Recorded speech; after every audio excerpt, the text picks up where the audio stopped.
사랑하는 귀한 교우 여러분들에게 주님의 크신 은혜와 은총과 축복이 함께하기를 소원합니다.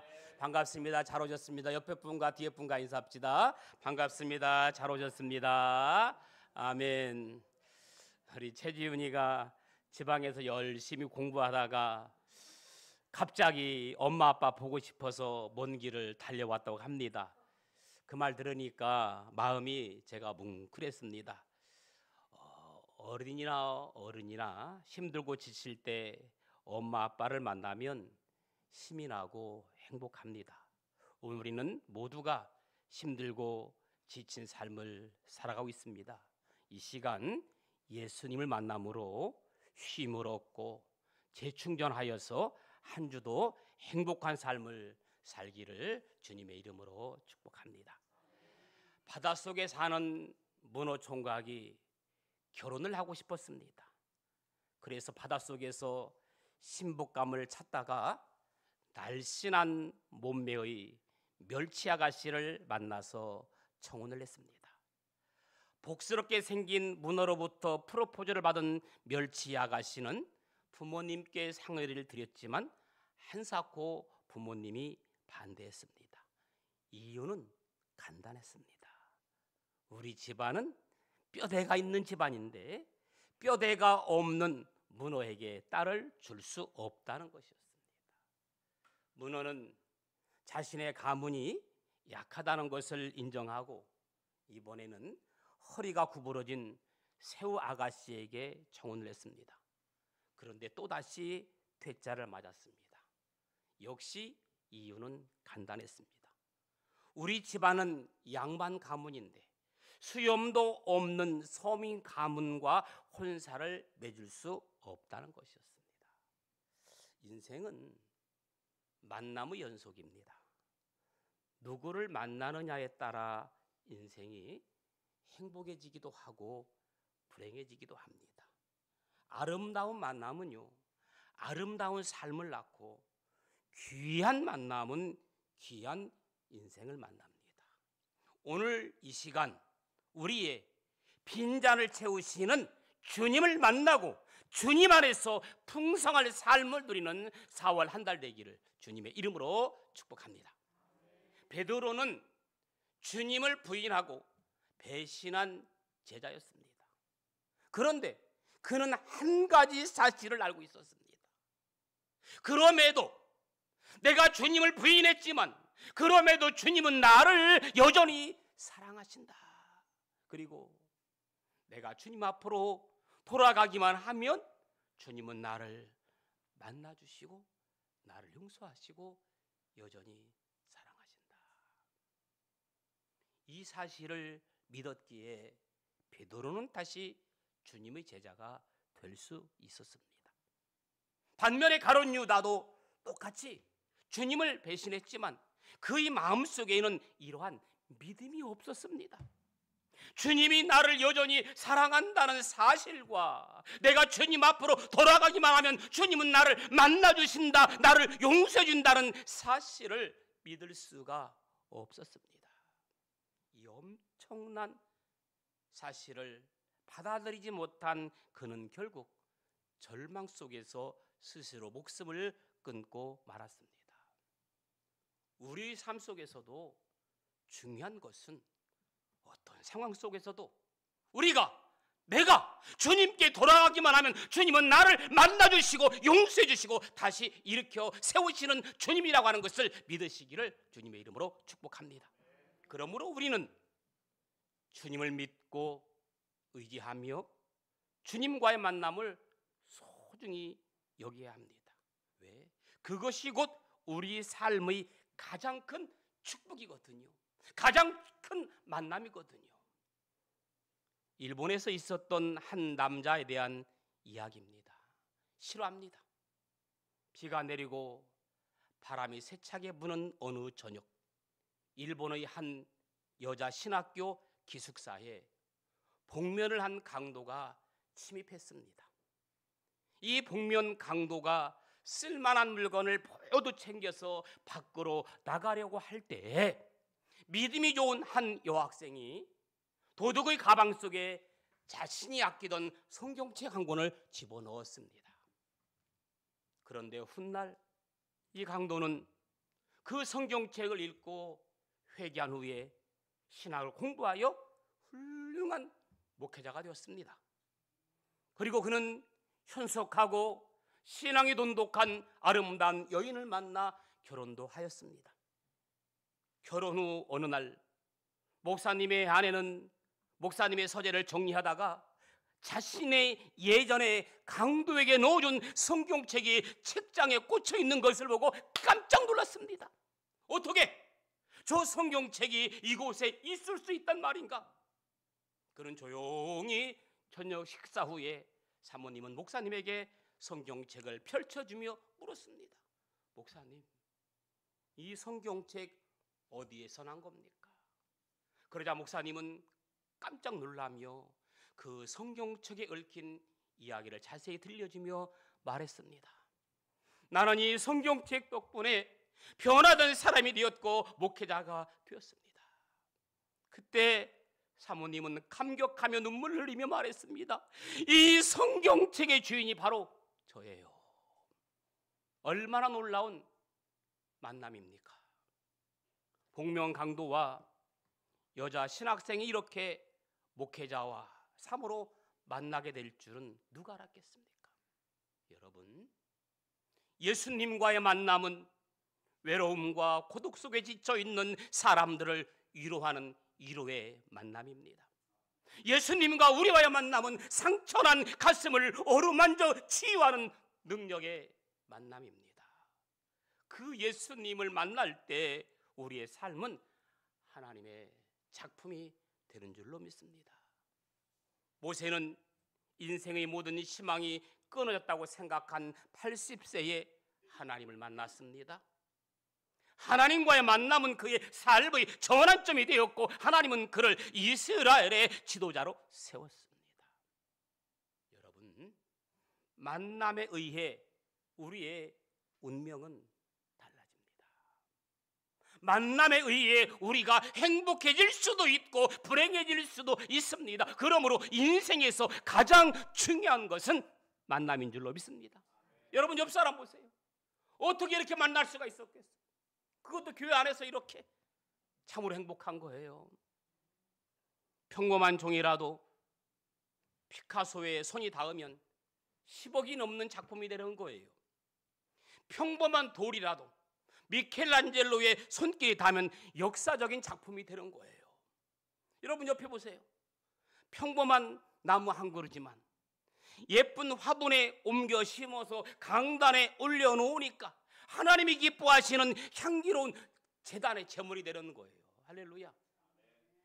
그냥 스쳐 지나갈 수도 있지만 그저 평범한 종이나 돌로 남아 있으려 한다면 우리는 아무런 변화도 경험하지 못할 거예요.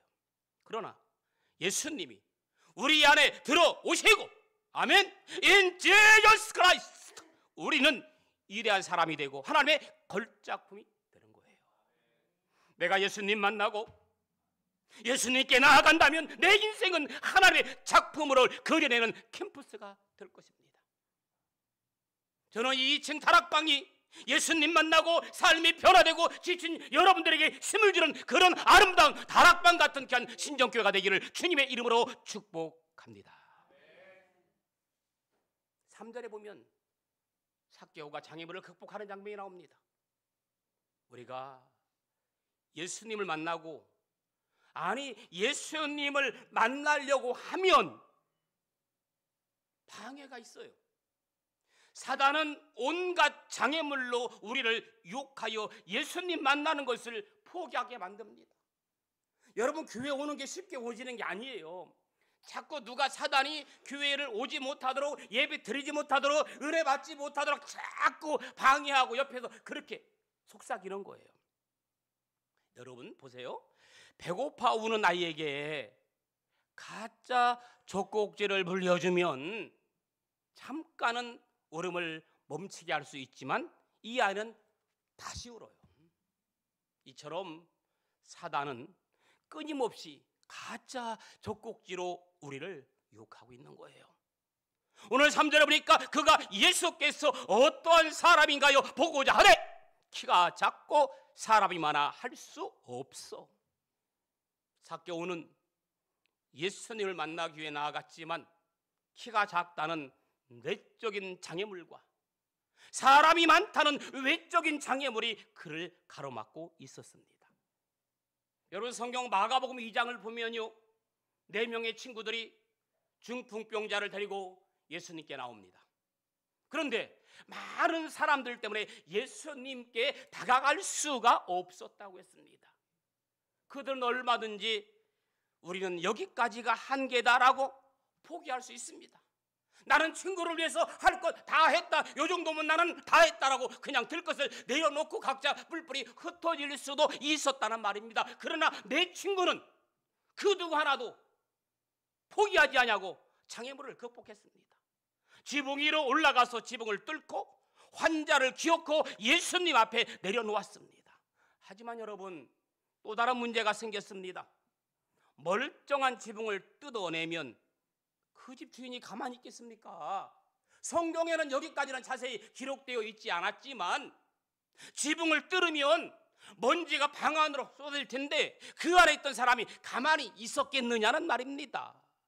물질적 손실, 비난까지 감수해야 했습니다. 사실 대부분의 사람들이 이 지점에서 포기합니다. 왜? 내가 헌신하는 것까지는 괜찮지만, 내가 수고하는 것까지는 괜찮지만, 내가 괜시리 헌신하고 수고하고 좋은 일 하다가 내 물질적인 피해가 보고 손해배상 청구하니까 나는 거기에서 모든 게 다 포기하잖아요. 신앙생활도 마찬가지예요. 대인관계도 마찬가지예요. 그러나 중풍병자 친구들은 끝까지 포기하지 않았습니다. 손해를 보더라도, 비난을 받더라도 자신의 앞을 가로막는 장애물을 극복했습니다. 5절에 마가복음 2장 5절에 보면요, 예수께서 그들의 보시고 뭘? 믿음을 보시고 중풍병자에게 이르시되 작은 자야 내 죄사함을 받았느니라. 그들의 믿음을 보시고, 그래요, 바로 믿음입니다. 그들의 믿음이 아니라 여러분의 믿음, 아니 나의 믿음을 보시고, 할렐루야, 나의 믿음을 보시고 우리 가정을 축복하시는 줄로 믿습니다. 나의 믿음을 보시고 우리의 자녀를 축복하시는 줄로 믿습니다. 나의 믿음을 보시고 교회를 축복해 주시는 줄로 믿습니다. 주님은 중풍병자를 데리고 온 4명의 친구들의 믿음을 본 거예요. 중풍병자의 믿음을 보고 고쳐준 것이 아니라 4명의 믿음을 본 거예요. 할렐루야. 오늘 우리에게도 이 믿음이 필요한 거예요. 여러분, 장애물이 닥쳤을 때 극복할 수 있는 3가지 방법이 있다고 합니다. 첫째는 정면 승부예요. 파이팅하는 거예요. 우리가 화이팅 말하잖아요. 장애물과 정면으로 부딪혀 싸워 이기는 거예요. 2번째는요, 바이베스, 우위하는 거예요. 정면 승부가 어려운 경우가 있어요. 장애물을 옆으로 돌아가면 되는 거예요. 그 다음에 3번째, 위로 올라가는 거예요. 중풍병자를 데리고 온 4명의 친구들은 포기하지 않고 지붕 위로 올라가서 지붕을 뜯고 환자를 달아 내렸습니다. 그러므로 우리는 우리 앞에 어떤 방해가 있어도 예수님을 향한 갈망은 포기하지 말아야 합니다. 할렐루야. 마지막 8절이에요. 8절 볼까요? 한번 같이 읽어볼까요? 8절 다 같이 시작. 삭개오가 서서 여짜오되 주여 보시옵소서, 내 소유의 절반을 가난한 자들에게 주겠사오며 만일 누구 이것을 속여 빼앗은 일이 있으면 내 갑절이나 갚겠나이다. 가치관의 변화입니다. 여러분, 삭개오는 속된 말로요, 돈이라면 사죽을 못 쓰는 사람이에요. 여러분 가운데도 몇 사람이 있죠? 그런 사람. 다 양보하고 다 포기해도 돈 앞에서는 쩔쩔매고 이것만은 포기할 수 없다. 그런 분 몇 분 계시잖아요. 누군지는 모르겠어요. 이제 그는 자신의 소유 절반을 가난한 자들에게 나눠주겠다고 선언합니다. 가치관의 변화입니다. 그리고 남의 것을 속여 빼앗은 일이 있으면 4배로 갚겠다고 다짐까지 합니다. 여러분, 예수를 믿으면 물질의 가치관이 변화돼요. 할렐루야. 저는 여러분들이 물질의 가치관이 변화되기를 축복합니다. 그런데 죄송해요. 신앙생활 하면서 가장 변화하기 어려운 것이 어쩌면 물질관일지도 몰라요. 죄송하지만 물질의 가치관이 변하지 않으면 평생 11조 생활하지 못하는 거예요. 물질의 가치관이 변화되지 못한 가룟 유다는 결국 돈 때문에 스승이신 예수를 팔아넘깁니다. 그는 끝내 물질 때문에 죽음을 맞이합니다. 디모데전서 6장 10절, 돈을 사랑함이 일만학의 뿌리가 되나니 이것을 탐내는 자들은 미혹을 받아 믿음에서 떠나 많은 근심으로써 자기를 찔렀도다. 원래 여러분, 원래 돈이 없는 사람과 돈이 엄청 많지만 나누어 주어서 마음을 비는 사람 달라요. 이런 이야기를 가지고 해서 없는 건 다 마찬가지다 그렇게 말하는 사람은 아직도 가치관의 변화가 무엇인지 모르는 사람이에요. 원래 없는 사람하고 원래 부자였는데 다 나눠줘서 없는 사람하고 얘기가 똑같니? 가난한 건 마찬가지 다르니? 한번 대답 좀 해봐. 똑같아? 다르죠? 여러분도 그런 거 같으시죠? 다른 거예요. 그러나 많은 돈을 가졌음에도 불구하고 이를 내려놓고 마음을 피운 사람은 더 이상 물질에 대한 미련이 없는 거예요. 삭개오는 원래 물질을 사랑했던 사람이었지만 예수님 만난 후에 회개하고 자신의 것을 나눠주었습니다. 가치관의 변화입니다. 이것이 바로 가치관의 변화. 오죽했으면 주머니가 회개해야 한다는 말이 나왔겠어요? 처음 들어보는 말이에요? 처음 들어보는 말입니까? 우리는 세상의 가치관이 아니라 하나님 나라의 가치관을 가진 사람이 되어야 됩니다. 하나님 나라의 가치관을 가진 사람은 영원한 나라에 영원한 목적을 두고 살아갑니다. 성경은 이런 사람을 그리스도인이라고 말합니다. 저와 여러분 모두 예수 그리스도를 닮아가는 자들입니다. 인생에서 누구를 만났느냐에 따라 한 사람의 운명이 바뀔 수 있습니다. 여러분, 날아다니는 파리의 뒤를 쫓으면 평생 어디 주변만 맴도는 거예요? 화장실이나 쓰레기 주위만 맴돌아 다니는 거예요. 그러나 꿀벌의 뒤를 쫓으면 꽃밭을 거니게 되는 거예요. 여러분, 꽃밭을 거니고 싶으세요? 아니면 쓰레기통이나 화장실 주위를 맴돌고 싶으세요? 물론 어떤 그릇을 담느냐에 따라서 물의 모양이 달라지지만 사람은 어떤 사람을 사귀느냐에 따라서 운명이 달라지는 거예요. 그래서 시편 1편 1편은 어떻게 시작해요? 어떻게 시작해요? 복 있는 사람은 악인의 꾀를 쫓지 아니하며 죄인의 길에 서지 아니하며 오만한 자의 자리에 앉지 아니하고 오직 여호와 율법을 즐거워하여 그 율법을 주야로 묵상하는 자로다. 이것이 바로 하나님께서 우리에게 주시는 삶의 중요한 원리입니다. 예수님 만남으로 여러분의 가치관이 변화되고 우리의 인생이 하나님의 걸작품으로 변화되기를 주님의 이름으로 축복합니다. 말씀을 정리합니다. 인류 역사상 죽은 사람을 향하여 청년아 내가 내게 말하노니 일어나라 선포하신 분은 예수님 한 분뿐입니다. 싸늘한 시체를 향하여 예수님께서 청년아 내가 내게 말하노니 일어나라 말씀하셨을 때 어떤 일이 일어났습니까? 심장이 다시 뛰고 뇌의 활동이 재개되고 그는 일어나 앉았고 말을 하기 시작했습니다. 죽었던 자가 다시 살아난 것입니다. 예수님은 나인성 과부의 아들을 살리신 이 기적을 통해 자신이 생명이에요. 생명의 주가 되신다는 사실을 선포했습니다. 나는 부활이요 생명이니 아무리 죽은 자라 할지라도 생명의 주인이신 예수님 만나면 죽음도 생명으로 바뀌는 기적이 일어납니다. 예수님은 절망을 희망으로, 슬픔을 기쁨으로 바꾸는 능력의 주님이십니다. 오늘 이 시간 그 예수님을 만나 만남의 축복을 누리기를 주님의 이름으로 소망합니다. 오늘 말씀을 생각하며 같이 찬양하기를 원합니다. 오늘 찬양은 하나님께서는 우리의 만남을 계획해 놓으셨네. 우리는 하나 되어 이 찬양 같이 부르겠습니다.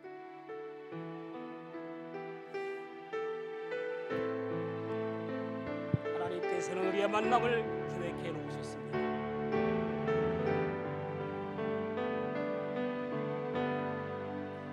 하나님께서는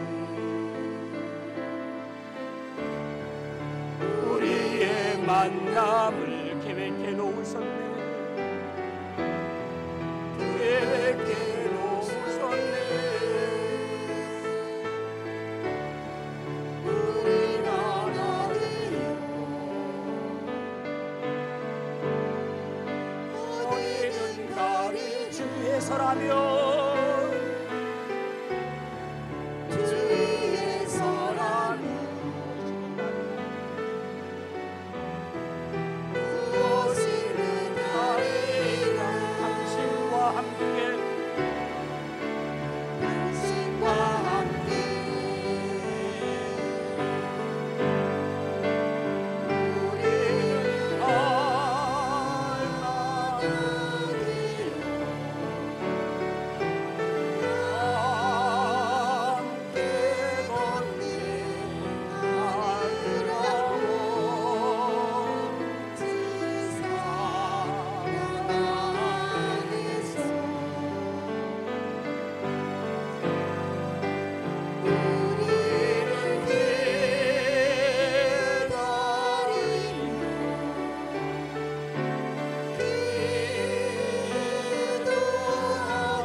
시험이 닥칠 때 우리 마음에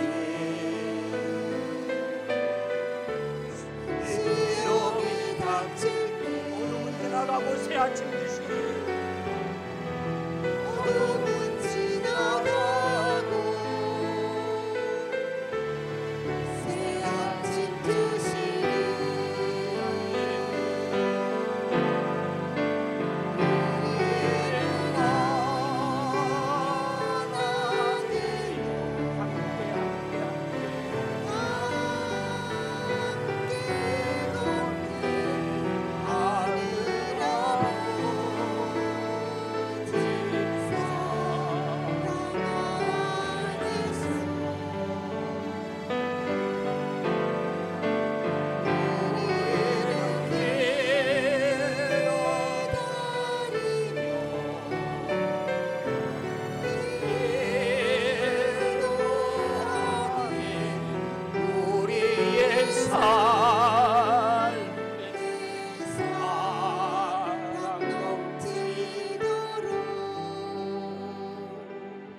우리 시간 말씀을 생각하면서 같이 기도하기 원합니다.